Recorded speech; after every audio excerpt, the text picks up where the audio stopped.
Whenever Kaguya is brought up in a discussion, people usually scale her based on the feats that she performed in the war arc, like destroying Sasuke's Susanoo and surviving multiple of Naruto's rasenshuriken.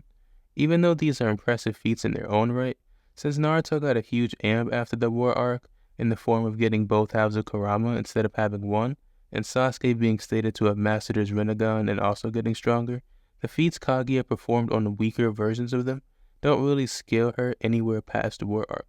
So while War Arc Kaguya would be capped at the War Arc, the form of Kaguya from the past should actually scale a lot higher than that, and in this video I'm going to explain exactly why that is, so make sure you stay to the end to hear everything.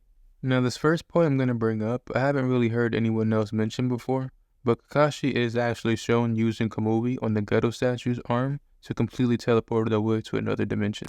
The Gedo Statue, as most of you know, is Kaguya's body itself, after she fused with the Divine Tree to become the Ten Tails and Hagoromo drained it.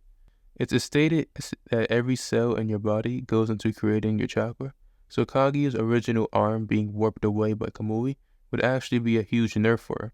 To put it in perspective, the reason Hagoromo survived splitting the Ten Tails chakra is because of the entire Gedo Statue having a lot of life force in it. So Kakashi teleporting away a huge piece of that life force, I think would have to be a huge nerf for Kaguya. The next thing I want to talk about is all of the missing tailed beast chakra. Since Kaguya became the Ten Tails and the Ten Tails were split into the nine-tailed beasts, her total chakra amount would equal the amount of all nine-tailed beasts combined.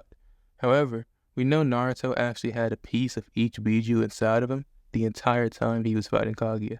In the Shigemaru novel, it's further confirmed that the Biju chakra inside Naruto is actually what powers him and gives him his 6 past abilities. So the tailed beast chakra inside Naruto should be pretty considerable, and Kaguya would have had all of it in her prime, along with what she already had in the war arc. Obito also took some Jubi power from Madara before Madara transformed into Kaguya, and we know Obito had to look through multiple of Kaguya's dimensions with that power before giving the rest to Kakashi, who was able to hurt Kaguya with it. This was yet another piece of his chakra that was not available to her during the war arc. Now there is an argument that I've used in the past, and I've seen other people use, that basically says past Kaguya's chakra could only create baby Biju, and since the Biju got older and bigger, they would have gotten stronger, so the Kaguya in the war arc would scale to stronger Biju and be stronger overall. It does seem like a good argument until you remember that the past version of Kaguya was actually stated to be stronger than Ten Tails Madara. So if the bigger versions of the tailed beasts were truly stronger, then Ten Tails Madara should scale a lot higher than past Kaguya, but he doesn't. And it's also kind of weird to assume the tailed beasts work exactly in the same way that humans do. Like there's no real evidence to prove their adult forms are stronger than their kid forms. It's kind of just assumed by the people that make that argument.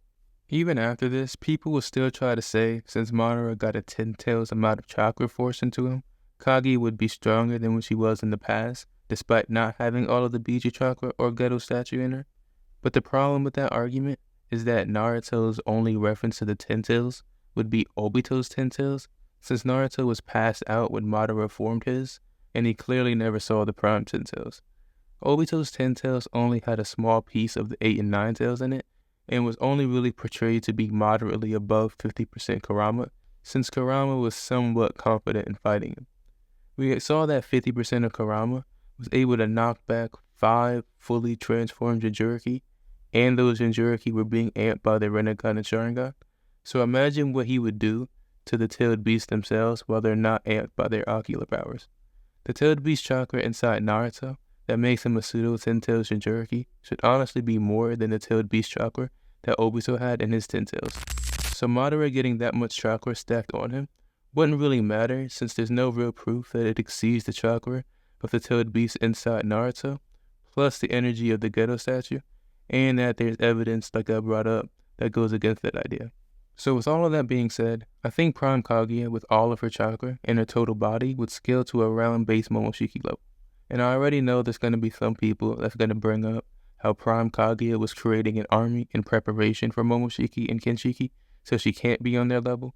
But people assume that she was scared of their power, when in reality you can interpret that to mean she was scared of their abilities, and that's honestly more likely.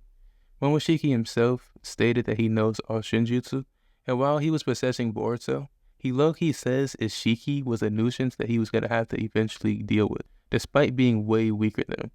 Clearly, Momoshiki's abilities make him a threat, and Kaguya probably thought having an army could distract him, so she can do to him what she did to Ashiki and completely just off guard him, while Momoshiki is distracted with the army. Other than that, I don't think there's any real statements or anti-feats Prime Kaguya has that would put her below Momoshiki and Kenshiki. And considering how much stronger she was compared to her War Arc self, I don't think it's too far-fetched for her to be at that level. So yeah, that's about it for this video. The past version of Kaguya is definitely slept on and should be considered her prime. If you enjoyed the video, make sure you subscribe to see more of them, and thanks for watching.